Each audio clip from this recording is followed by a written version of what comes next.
ଆପଣମାନେ ଜାଣିଛନ୍ ଆପଣମାନଙ୍କର ଜିଲ୍ଲାରେ ଧାନ କିଣା ବିକା ଆପଣମାନଙ୍କର ପଞ୍ଜୀକୃତ ଆପଣମାନ ଧାନ ଟୋକନଟା ଆପଣମାନେ ଆପ୍ଲାଏ କରିପାରିବେ।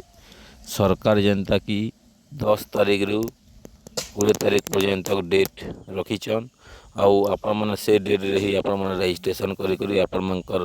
ଧାନ ଟୋକନଟା ଆପ୍ଲାଏ କରିପାରିବେ। ଆପଣମାନେ ସବୁବେଳେ ଜାଣିଛନ୍ ରିଏଲ୍ ଭିଡ଼ିଓ ମାନେ ହିଁ ପ୍ରୋଭାଇଡ଼ କରସି ଆଉ ଆପଣମାନଙ୍କୁ ମୁଇଁ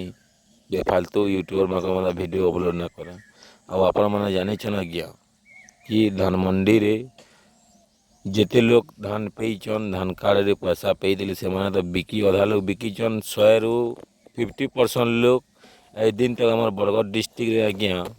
धान नहीं बिकी पारबार तेल कहाँ करी कि नहीं से माने भी कलेक्टर ऑफिस घेराव करछन सब आर के घेराव करछन ताकर धान भी बिकी न पारबार जहाँटा बिकीचे जहाँटा ना बिकी न बिकबार तेल फिर देखो ये डालुआ चाष हो गलान से लगे टोकन भी अप्लाई करवार लगे सरकार डेट भी घोषणा कर दिले न।